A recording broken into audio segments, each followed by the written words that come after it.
दोस्तों, कैसे हो आप सभी? आई होप सभी अच्छे होंगे। आज हम वेक्टर अलजेब्रा का लेक्चर नंबर 2 रिकॉर्ड करने जा रहे हैं, जिसमें हम क्रॉस प्रोडक्ट के बारे में जानेंगे। तो क्रॉस प्रोडक्ट क्या होता है बेसिकली?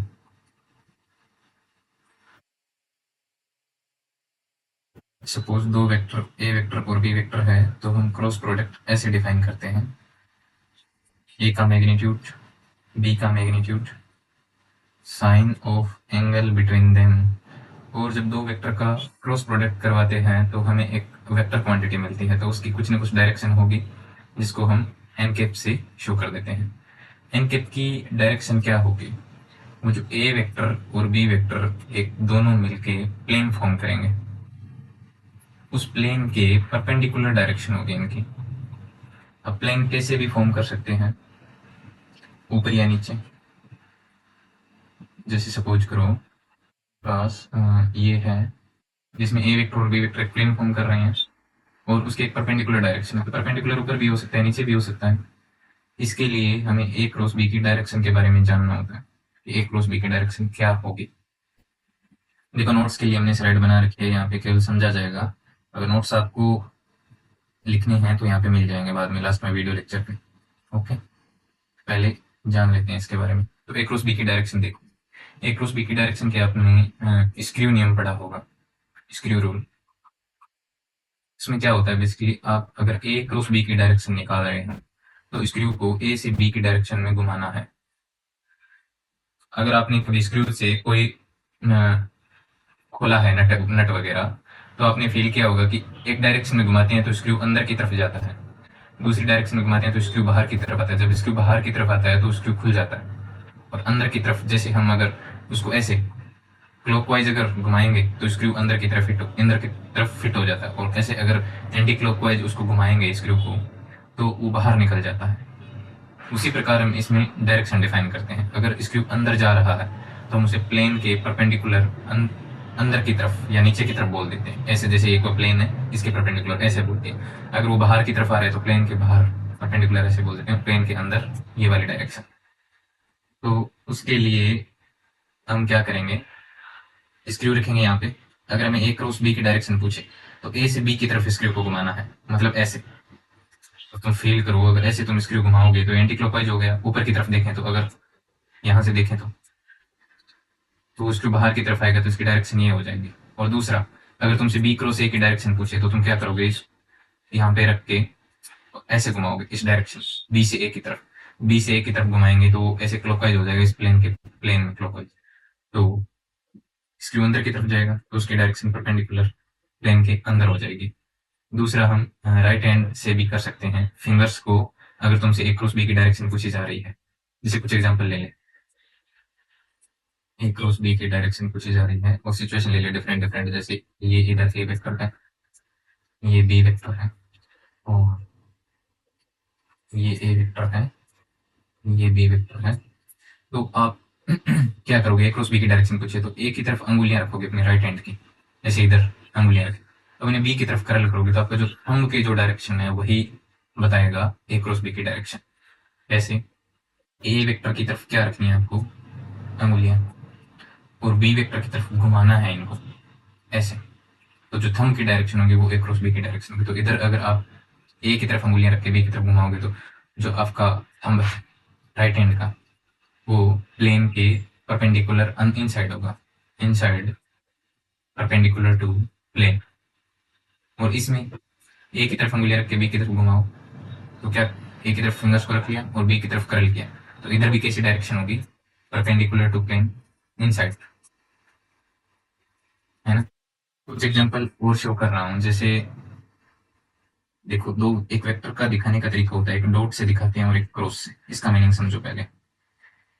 ये वेक्टर तो इस प्लेन के अंदर है और ये वेक्टर प्लेन के परपेंडिकुलर है। तो ये वाला जो डॉट वाला वेक्टर है वो प्लेन से बाहर आता हुआ वेक्टर है, आउटसाइड प्लेन।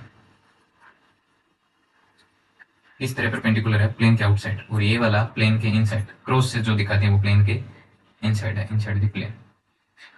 देखो, अगर आपने कभी तीर देखा है महाभारत के युद्ध में चलते, तो वहां पे जब तीर ऐसे आगे जाता था तो ऐसे घूमता हुआ जाता, तो ये जो डॉट है वो तुम्हारे सामने आता हुआ दिखाई दे रहा है, तो इसका मतलब ये डॉट है जो बोर्ड से बाहर आते हुए सामने दिखाई देगा। और इधर से देखेंगे तो ये ऐसे कर्ल करेगा तो ऐसे क्रॉस बन जाएगा, ऐसे ये तुमसे दूर जाता हुआ दिखेगा। इधर से अगर कोई ऑब्जर्वर इसको देख रहा है तो ये दूर जाता हुआ दिखेगा ऐसे कर्ल करते हुए, तो इसको ये दिखेगा। और इधर अगर कोई ऑब्जर्वर खड़ा है तो उसको ये वाला डॉट दिखेगा, तो उसकी तरफ आ रहा है और ये वाला इससे दूर जा रहा है, तो क्रॉस दूर जाता हो और डॉट पास में आता हो, तो इधर वाला क्या हो जाएगा, प्लेन से बाहर हमारी तरफ आ रहा है और ये वाला प्लेन के अंदर जा रहा है परपेंडिकुलर।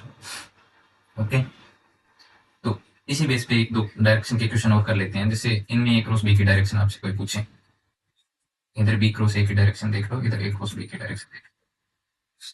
अगर मैंने जैसे ये कोई वेक्टर ले लिया, ये ए वेक्टर है और इधर ले लिया मैंने बी वेक्टर, यहाँ पे आपसे पूछे कि ए क्रॉस बी की डायरेक्शन क्या है, तो आप कैसे बताओगे? तो क्या करना है, अपनी अंगुलियों को ए वेक्टर की डायरेक्शन में करना है। ए वेक्टर की डायरेक्शन में करोगे तो इस प्लेन के परपेंडिकुलर अंदर की तरफ करना पड़ेगा और बी की तरफ घूमे। ए क्रॉस बी की डायरेक्शन के लिए इधर अंगुलियों को परपेंडिकुलर बाहर की तरफ ए वेक्टर की डायरेक्शन में करो और बी की तरफ घुमाओगे तो आपका जो अंगूठा है वो इधर एन की डायरेक्शन इधर शो करेगा। और इस वाले एग्जांपल में अंगुलियों को अंदर की तरफ परपेंडिकुलर ए की डायरेक्शन में करेंगे और बी की तरफ घुमाएंगे तो जो आपका अंगूठा है वो इस ए क्रॉस बी की डायरेक्शन ये वाली शो करेगा। ओके, जैसे इस वाले एग्जांपल में ये आपको ए वेक्टर दे दे और ये इधर बी वेक्टर दे दे और इधर बी क्रॉस ए की डायरेक्शन पूछे, तो बी क्रॉस ए की डायरेक्शन क्या होगी? इसके लिए आपको बी की तरफ उंगलियां करनी पड़ेगी। ए किधर है? ए प्लेन के परपेंडिकुलर इन साइड है, तो बी की तरफ उंगलियां करके अंदर घुमाओ प्लेन के अंदर, तो जो आपका अंगूठा है वो कौन सी डायरेक्शन शो करेगा? ऊपर की तरफ, ऐसे ये हो जाएगा एन के। ओके, तो जो ए और बी मिलके एक प्लेन बना रहे हैं, डायरेक्शन उसके परपेंडिकुलर ही होगी। प्लेन के परपेंडिकुलर ऊपर हो सकती है, नीचे हो सकती है, उसी प्लेन पे। आई होप आप समझ गए होंगे ए क्रॉस बी की डायरेक्शन। अभी हम कुछ प्रॉपर्टीज देख लेते हैं। जो हमारा एक स्टैंडर्ड कोऑर्डिनेट सिस्टम होता है एक्स वाई जेड, उसमें जैसे अगर आप आई केप के साथ क्रॉस प्रोडक्ट करवाओगे तो वो जीरो आता है। इसमें जीरो क्यों आता है? क्योंकि इसमें एंगल जो होता है उसमें हम साइन का वैल्यू लिखते हैं, साइन जीरो जीरो होता है। आई केप और आई केप सेम डायरेक्शन में हो गए। अभी आई केप और जे केप के साथ करवाऊंगा तो पहले तो आई केप का मैग्नीट्यूड 1, जे केप का मैग्नीट्यूड 1, दोनों के बीच का एंगल 90 डिग्री, साइन 90। और अभी डायरेक्शन वाइज देखें तो डायरेक्शन के लिए क्या करेंगे, जैसे आपका स्टैंडर्ड कोऑर्डिनेट सिस्टम होता है ये वाला वाई जेड, तो एक्स की डायरेक्शन में जो यूनिट वेक्टर होता है उसको आई कैप से लिखते हैं, वाई की डायरेक्शन में जो यूनिट वेक्टर होता है उसको जे कैप से लिखते हैं, जेड की डायरेक्शन में जो यूनिट वेक्टर होता है उसे के कैप से लिखते हैं। तो भी आप आई और जे का क्रॉस प्रोडक्ट करवाओगे तो आई की तरफ अंगुलियां रखो और जे की तरफ कर्ल करो, ऐसे आई की तरफ अंगुलियां रख के जे की तरफ कर्ल करो तो अंगूठा है जो के कैप की डायरेक्शन शो करेगा, तो इधर इसकी डायरेक्शन आ जाएगी के कैप, तो ये बन जाएगा 1 1 1 के कैप। सिमिलरली जब आप आई केप और के केप का करवाओगे क्रॉस प्रोडक्ट तो यहाँ पे देखो अभी इनका मैग्नीट्यूड 1 हो जाएगा, साइन 90 की वैल्यू 1 हो जाएगा। अभी इनकी डायरेक्शन लिखनी है क्योंकि वेक्टर का क्रॉस प्रोडक्ट करवाते हैं तो हमें एक वेक्टर ही मिलता है, उस वेक्टर की डायरेक्शन के लिए आई और के केप इधर चेक करो इसमें, तो आई की तरफ अंगुलियां रखो, के की तरफ घुमाओ तो आपका अंगूठा है वो नीचे की तरफ डायरेक्शन शो करेगा, नीचे की तरफ मतलब माइनस जे के।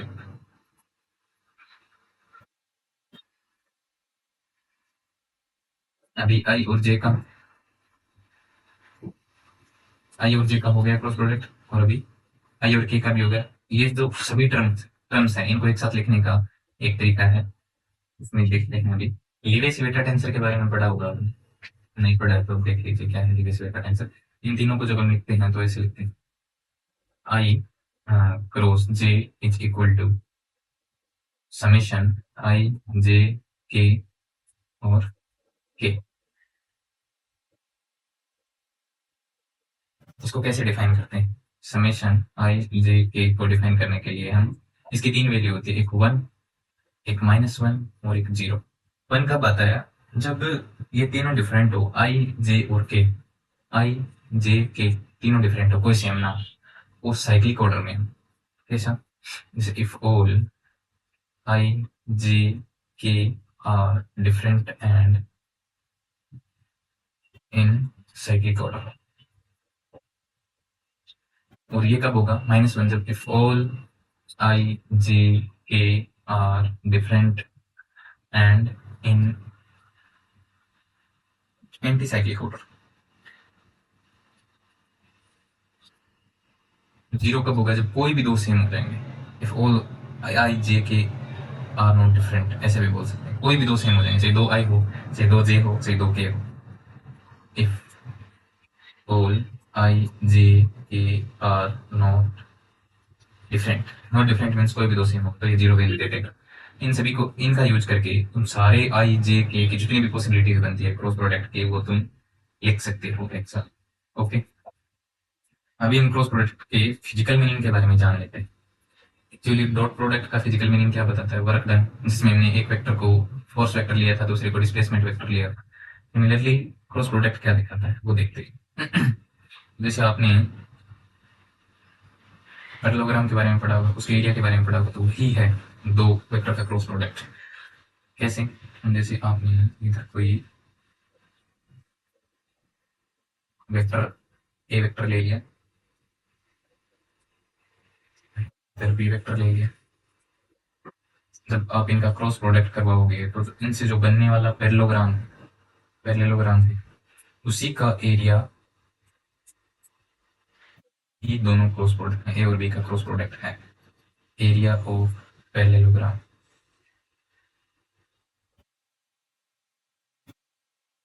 इसको प्रूफ करने के लिए पैरेललोग्राम का एरिया हम कैसे निकालते हैं? जनरल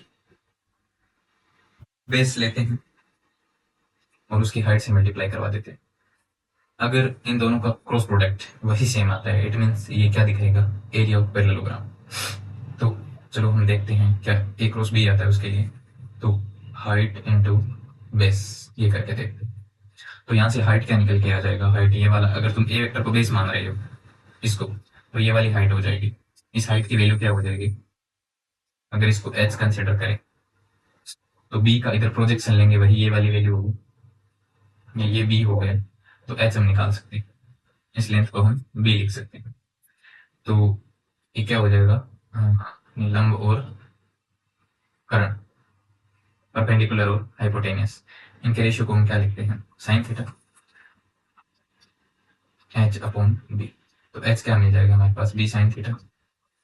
और ये क्या हो गया? ए।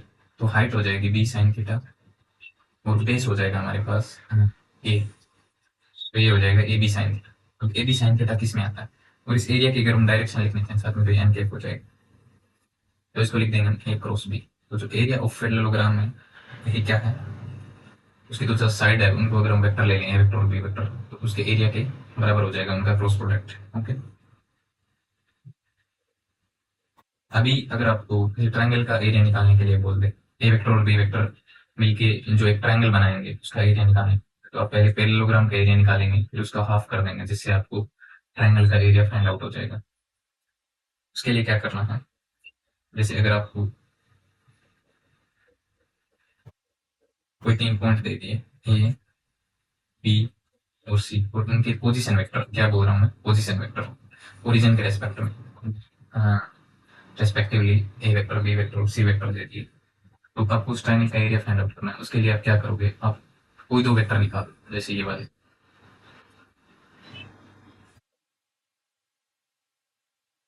तो जब इनका क्रॉस प्रोडक्ट करवाएंगे हम ए बी और ए सी का, तो हमें पैरेललोग्राम का एरिया मिल जाएगा। लेकिन हमें पैरेललोग्राम का एरिया नहीं बताना, इनसे जो ट्रायंगल बनेगा उसका एरिया निकाल के बताना। ट्रायंगल ये वाला, तो ये पैरेललोग्राम के एरिया का क्या हो जाएगा? हाफ हो जाएगा। ये वाला एरिया अगर पूछे हमसे ट्रायंगल का, तो पैरेललोग्राम के एरिया का हाफ हो जाएगा। पैरेललोग्राम का एरिया क्या क्या लिखेंगे? ए बी क्रॉस ए सी। बस हमें इनका हाफ करना है और एरिया है तो मैग्नीट्यूड ले लें। ओके, अगर यहाँ पे आपको ऐसे एरिया निकालना पड़ जाए तो ऐसे लिखोगे। ए बी और ए सी की वैल्यू कैसे लिखेंगे? एरिया ऑफ ट्रायंगल को हम डेल लिख रहे हैं, half of A B vector cross A C vector. तो ये यहाँ पे बन जाएगा ए बी वेक्टर, बी का पोजीशन वेक्टर माइनस ए का पोजीशन वेक्टर। तो ये हो जाएगा B vector minus A vector cross A C vector का क्या हो जाएगा? सी का पोजीशन वेक्टर माइनस ई का position vector, C vector minus A vector. ये हमारे पास इन तीनों पॉइंट से बनने वाले ट्रायंगल का एरिया मिलेगा। ओके, अगर इसको ओपन करना चाहो तो कर सकते हैं, ऐसा कुछ जरूरी नहीं है। जब तुम्हें वैल्यू देंगे वेक्टर मिल जाएगा तो हो ही जाएगा ये डिटरमिनेंट से। ओके, नेक्स्ट हम कोलिनियर वेक्टर्स के बारे में पढ़ेंगे। जैसे अभी हमने जो 3 पॉइंट लिए थे वो एक उनकी सिचुएशन थी कि वो ट्रायंगल बनाए। अगर वो तीनों एक ही लाइन में हो जाएंगे तो वो कोई भी प्रकार का एरिया नहीं बना पाएंगे। जैसे इसी वाली एग्जांपल हम देखो, अगर 3 पॉइंट्स लेने के तरीके, अगर एक पॉइंट मैंने यहाँ पे ले लिया, दूसरा यहाँ पे लिया, तीसरा पॉइंट डिफरेंट करता है कहाँ पे। अगर मैंने तीसरा पॉइंट इसी लाइन में ले लिया, इन दोनों को जो ज्वाइन करने वाली लाइन है उसी पे ले लिया, तो ये तीनों वेक्टर कोई भी प्रकार का एरिया ऑक्यूपाई नहीं करे, तो एक कोलिनियर वेक्टर बन जाए। एरिया ऑक्यूपाई करने का मतलब, नहीं करने का मतलब ये हो गया, अगर ए बी और सी तीनों एक ही लाइन में है, तो अब अगर मैं A B cross B C करूँ या ए बी क्रॉस ए सी करूँ, तो उनका क्रॉस प्रोडक्ट जीरो आ जाएगा। एरिया ऑक्यूपाई ना करने का मतलब ये है। अगर मैंने ए वेक्टर यहाँ पे ले लिया, बी वेक्टर यहाँ पे ले लिया और सी वेक्टर को अगर थोड़ा सा भी इनसे हट के ले लिया, तो ये तीनों मिलकर ट्रायंगल बनाएंगे और तब कोई ना कोई एरिया मिल जाएगा। इसलिए कोलिनियर वेक्टर्स की कंडीशन ये हो जाएगी कि ये कोई भी प्रकार का एरिया ऑक्यूपाई नहीं करेंगे। Area occupied by A B C is equal to zero, तो वहां पे आप वेक्टर का क्रॉस प्रोडक्ट जीरो के इक्वल रख देंगे। ओके, अभी हम ट्रिपल प्रोडक्ट के बारे में जान लें। ट्रिपल प्रोडक्ट में भी स्केलर प्रोडक्ट देखते हैं तीन वेक्टर का। ट्रिपल स्केलर प्रोडक्ट,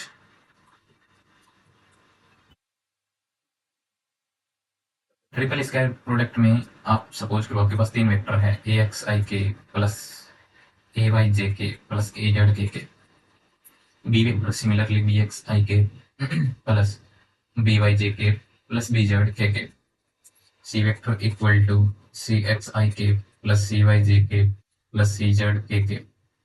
अब अगर इनका ट्रिपल स्केलर प्रोडक्ट करना है तो वो कैसे डिफाइन करेंगे? ए वेक्टर ऐसे डिफाइन करते हैं, देखो ट्रिपल स्केलर प्रोडक्ट को, B vector cross C vector, और इसकी वैल्यू कैसे निकालते हैं? डिटर्मिनेंट बनाएंगे। या तो आप यूं कर सकते हो कि बी क्रॉस सी का डिटर्मिनेंट से वैल्यू निकाल लो, तो एक अगेन वेक्टर आएगा और वेक्टर का वेक्टर के साथ डॉट प्रोडक्ट करवाने के लिए, स्केलर प्रोडक्ट करवाने के लिए आपको आई का आई वाले कंपोनेंट के साथ मल्टीप्लाई करवाना है, जे का जे वाले के साथ और के का के वाले के साथ। एक तरीका ये है। और अगर तुम सभी को एक साथ लिखना चाहो, ये अलग से क्रॉस प्रोडक्ट ना निकालना चाहो, तो उसके लिए आप डिटर्मिनेंट बनाएंगे जिसमें आप ऐसे वैल्यू रख देंगे, A X A Y A Z, B X B Y B Z, C X C Y C Z. इस डिटरमिनेंट की जो वैल्यू होगी वो आपको एक स्केलर वैल्यू मिलेगी। तो ये ट्रिपल स्केलर प्रोडक्ट है। ऐसे बी और सी का क्रॉस प्रोडक्ट करवाएंगे तो एक वेक्टर मिलेगा, और जो वेक्टर का वेक्टर के साथ वापस डॉट प्रोडक्ट करवाएंगे, स्केलर प्रोडक्ट करवाएंगे, तो आपको एक स्केलर क्वांटिटी मिलेगी। ओके, इसकी प्रॉपर्टीज पढ़ लेते हैं थोड़ा। देखो, जो ये स्केलर प्रोडक्ट हम डिफाइन करते हैं, A vector dot B vector cross C vector, इसको लिखने का बॉक्स प्रोडक्ट बोलते हैं, वो भी है ए बी सी।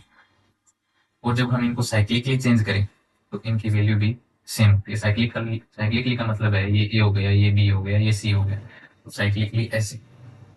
अगर तुम इस ऑर्डर में इनको बदलोगे तो सेम वैल्यूज मिलेगी तुम्हें।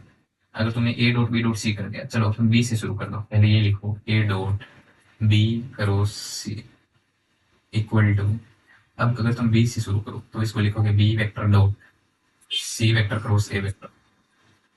सेम वैल्यू देगा जब तुम सी से शुरू करो, C vector dot A vector cross B vector. आपको साइक्लिकली जाना है इसके लिए।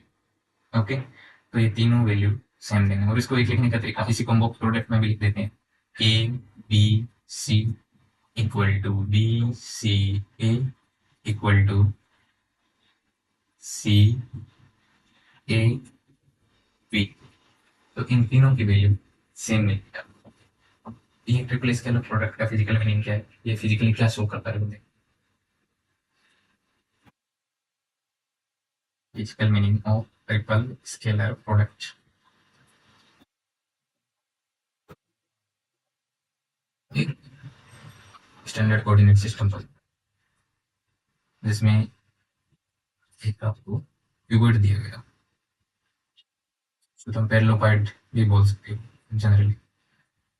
इसमें अगर इसको हम बी वेक्टर कंसिडर कर लें, इसको ए वेक्टर कंसिडर कर लें, A vector equal to magnitude of A और डायरेक्शन मेरे पास आई के, ये एक्स हो गया, ये वाई हो गया, ये जेड हो गया।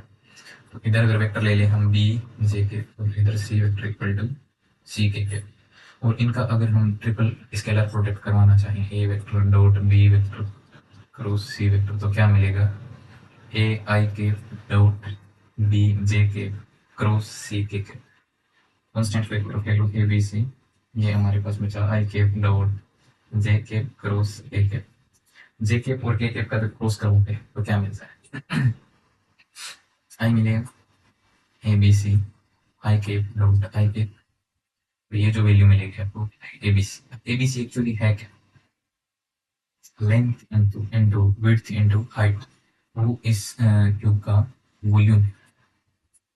तो इन जनरली जरूरी नहीं है वेक्टर्स परपेंडिकुलर होते हो, ये तो हमने एक स्पेशल केस लिया है। अगर एक एंगल पे होंगे तो ये तीनों मिलकर पैरेललोपाइड बनाएंगे, उसका जो वॉल्यूम होगा वही ट्रिपल स्केलर प्रोडक्ट क्या है? Volume of पैरेललोपाइड।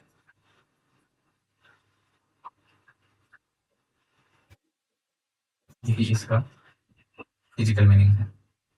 नेक्स्ट हम बढ़ते हैं कोप्लेनर वेक्टर्स के बारे में। जैसे कोलिनियर वेक्टर थे वैसे कोप्लेनर वेक्टर होंगे। तो प्लेनर वेक्टर्स,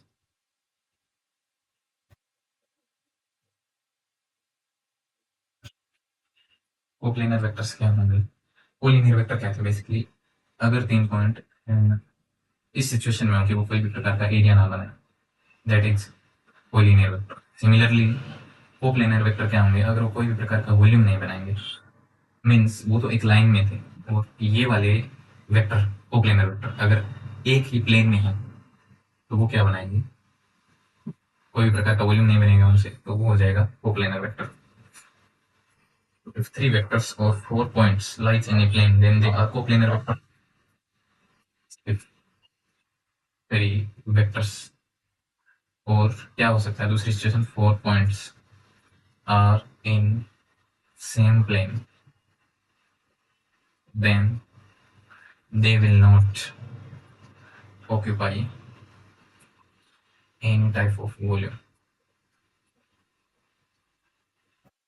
जब वॉल्यूम नहीं बनेगा तो उनका ट्रिपल स्केलर प्रोडक्ट 0 मिलेगा। जैसे ये कोई तीन वेक्टर हो जो तीनों ही क्या है? प्लेन में है, एक ही प्लेन में, तो उनसे कोई वॉल्यूम नहीं बनेगा, एक प्लेन में होंगे तो उनका ट्रिपल स्केलर प्रोडक्ट 0 मिलता है। दूसरा रीजन क्या है? सपोज करो ये अगर एक ही प्लेन में तीनों वेक्टर, जैसे ये ए वेक्टर हो गया, ये आपके पास बी वेक्टर हो गया, ये सपोज करो सी वेक्टर हो गया, ये तीनों एक ही प्लेन में। ओके, तो अभी क्या होगा? एक मिनट, सी वेक्टर को थोड़ा अब तरीके से बना दो ताकि समझ में आ जाए। ये सी वेक्टर हो गया सपोज करो, तो अभी ए और बी का, यहाँ पे देखो बी और सी का क्रॉस प्रोडक्ट करवाओगे तो बी और सी इसी प्लेन में, जिस प्लेन में ए है, तो उनके परपेंडिकुलर एक वेक्टर मिलेगा जिसकी डायरेक्शन एन कैप होगी, जो बी और सी के प्लेन से परपेंडिकुलर होगा, तो वो ए के भी परपेंडिकुलर हो जाएगा। और जब ए के साथ डॉट प्रोडक्ट करवाएंगे तो cos 90 क्या बना देगा उसको? 0। तो ये 0 होने के दो कारण, पहला तो कोई भी प्रकार का वॉल्यूम नहीं बन रहा है यहाँ पे, और दूसरा यही है कि बी वेक्टर और सी वेक्टर का जब हम क्रॉस प्रोडक्ट करवा रहे हैं तो उनके प्लेन में एक परपेंडिकुलर वेक्टर बनेगा जो ए वेक्टर के भी परपेंडिकुलर होगा। अब उसके साथ स्केलर प्रोडक्ट होगा, डॉट प्रोडक्ट होगा, तो वहाँ पे cos 90 आएगा, उसकी वजह से भी 0 होती है। तो ये दो रीजन हो गए कोप्लेनर वेक्टर का ट्रिपल स्केलर प्रोडक्ट 0। चर्चा करते हैं ट्रिपल क्रॉस प्रोडक्ट के बारे में। ट्रिपल क्रॉस प्रोडक्ट क्या होता है?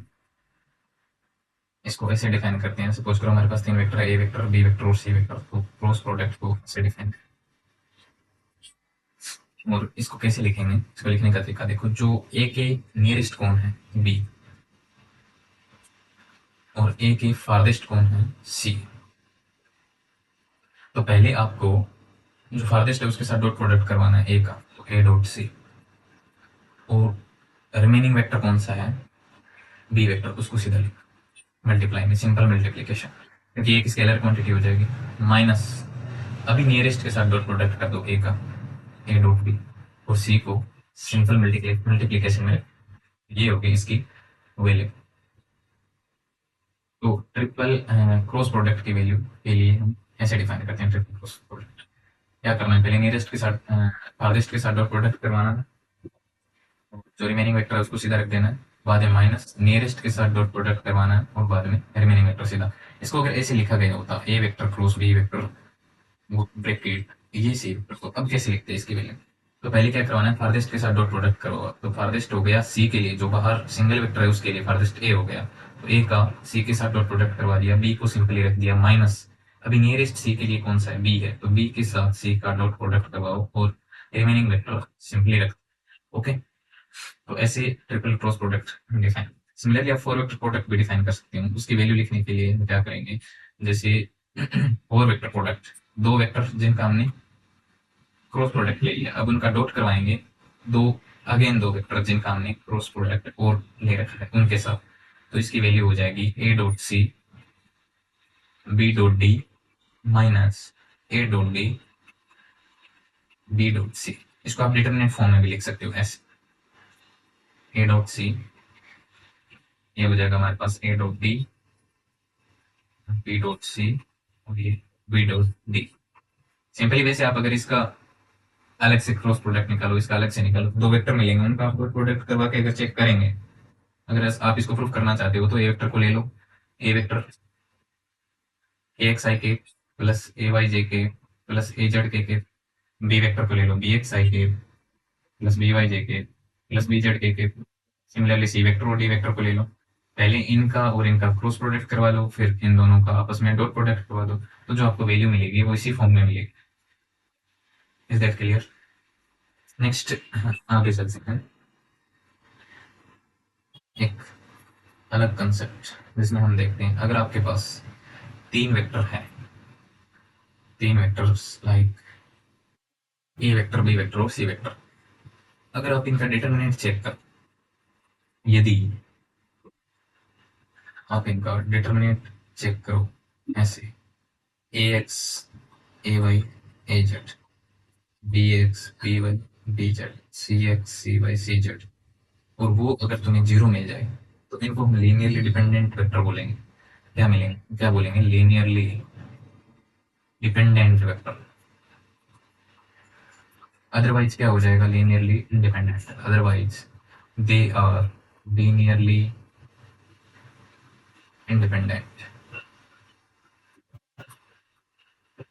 ओके, तो इसी को समराइज करके अगर मैं एक पॉइंट लिखना चाहें, जैसे यहाँ पे तो मैं तीन वेक्टर लिए, अगर तीन से ज्यादा वेक्टर हो, suppose if A one vector A two vector dash dash dash dash A N vector are linearly independent, so linearly independent, then they can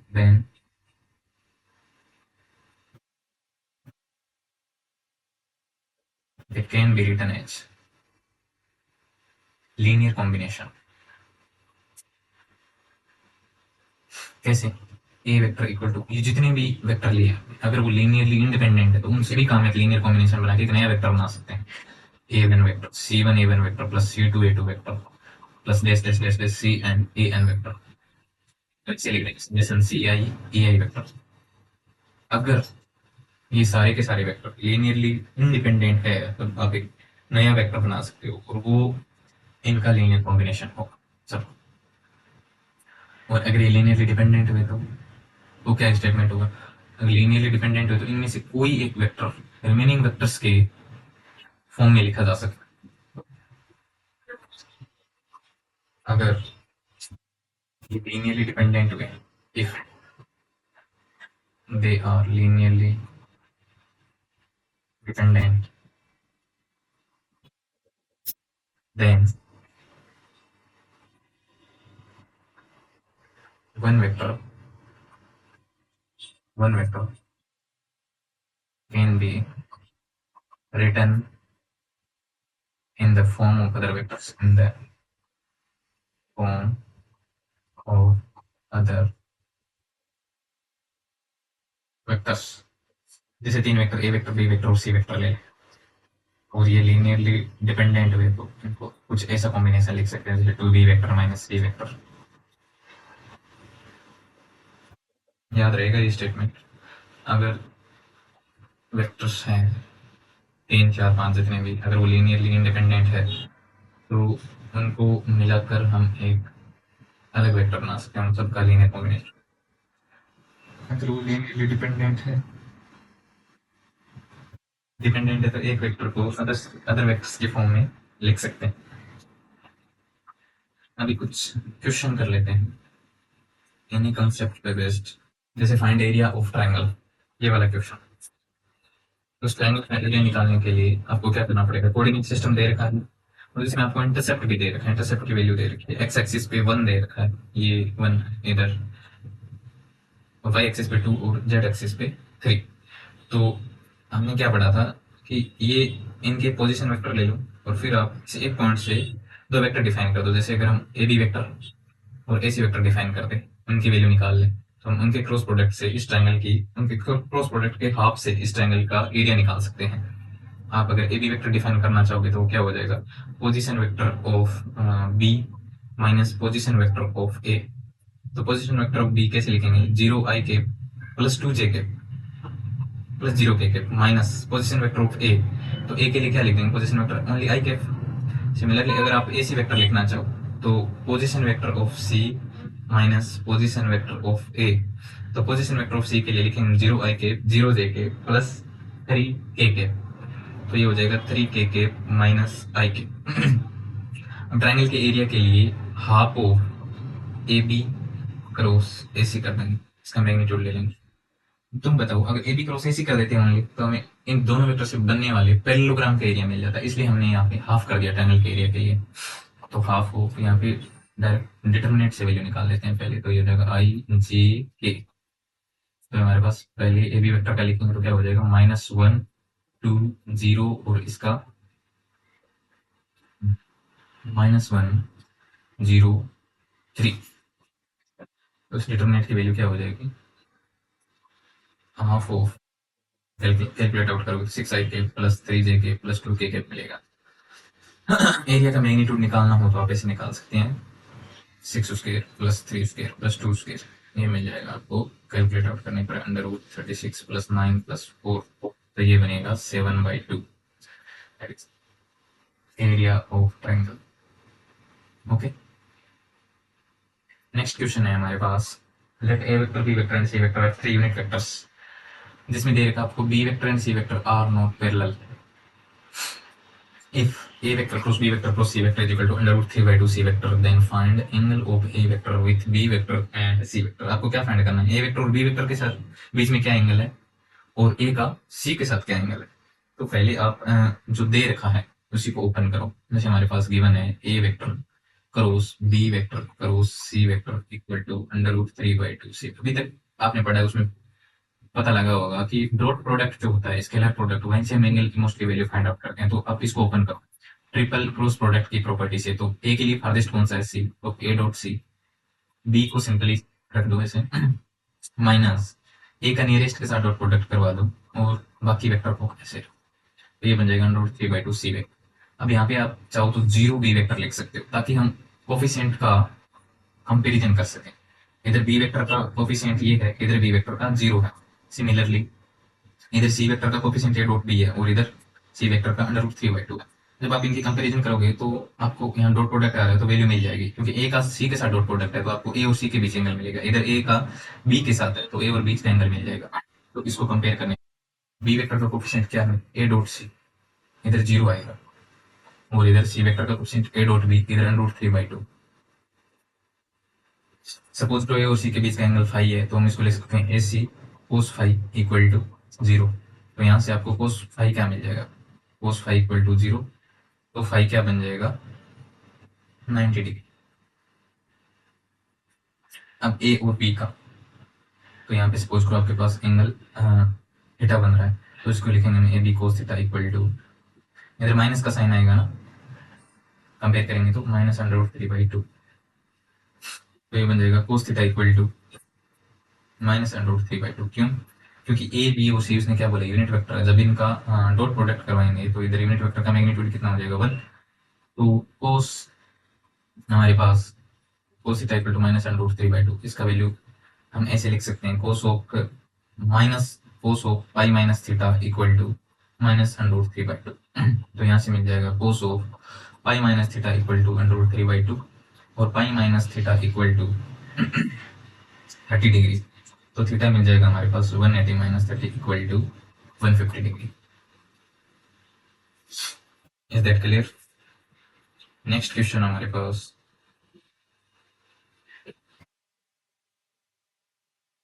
the value of alpha for which vectors a vector, b vector and c vector are linearly dependent. मैंने आपको बोला था कि जब linearly dependent होंगे तो उनका determinant 0 हो जाएगा, तो यहाँ पे बेसिकली डिटरमिनेंट 0 रखना है a वेक्टर और b वेक्टर और c वेक्टर का। तो इसका कोफिशिएंट रख लो 1 1 1, ऐसे हो जाएगा 1 2 3, और इसमें 5 3 अल्फा, इनका डिटरमिनेंट 0 रखें। यहाँ से डिटरमिनेंट की वैल्यू क्या आ जाएगी 1 2 अल्फा माइनस 9 माइनस 1 alpha minus 15 plus 1 and 2 3 minus 10 equal to 6। इसको कैलकुलेट आउट करेंगे, अल्फा माइनस 9 ये minus alpha plus 15 minus 7 equal to 0। यहाँ से क्या मिल जाएगा alpha 9 of 7 16 minus 16 plus 15 minus 1 equal to 0, alpha equal to 1।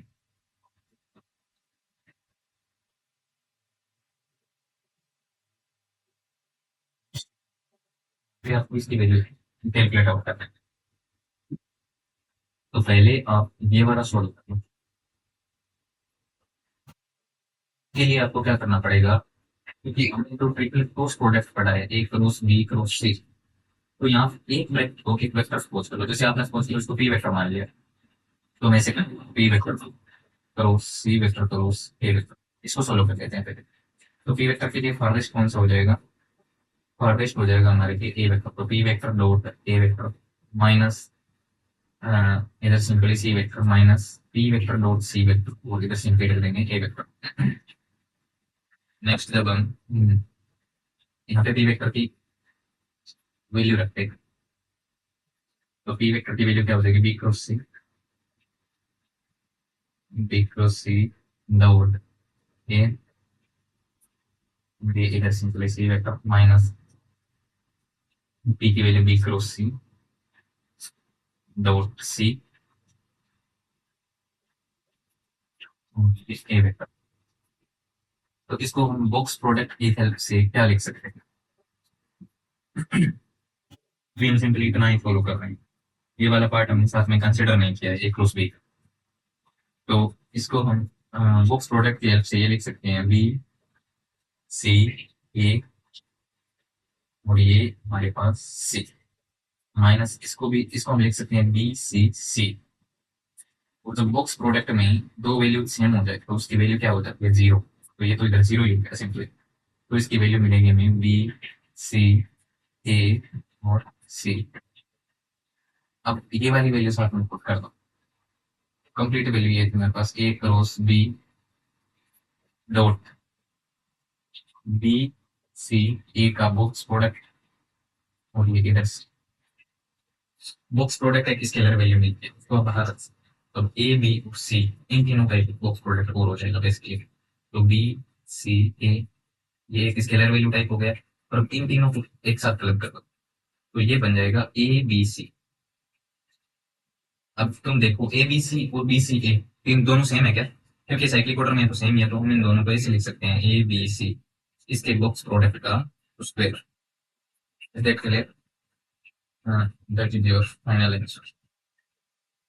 Next question हमारे पास ये the value of alpha for which, ये वाला हमने कर दिया लीनियरली डिपेंडेंट वाला ना, ये हो गया क्वेश्चन। आज की क्लास यहीं पे खत्म करते हैं। उससे पहले आपको रिटर्न में नोट्स शो कर देता हूँ, अगर लिखना हो तो स्क्रीनशॉट लेके लिख लीजिएगा।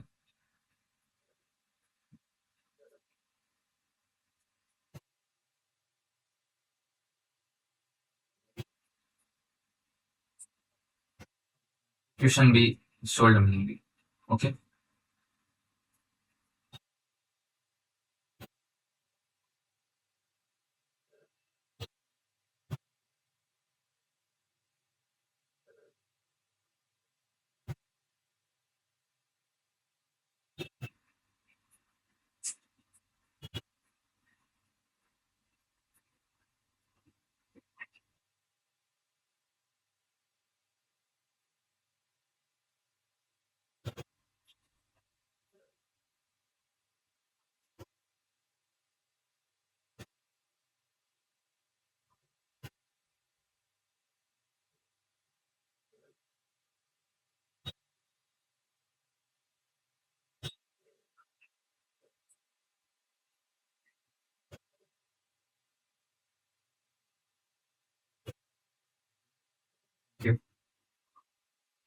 नेक्स्ट लेक्चर हम वेक्टर अलजेब्रा का ही करेंगे, जिसमें हम ग्रेडियंट डाइवर्जेंस उनके बारे में पढ़ेंगे। और ये क्लास खत्म करते हैं जहाँ तक हमने वेक्टर्स के क्लोज प्रोडक्ट और स्केलर प्रोडक्ट के बारे में जान लिया है और उनकी प्रॉपर्टीज देखी है। Okay, thanks for watching.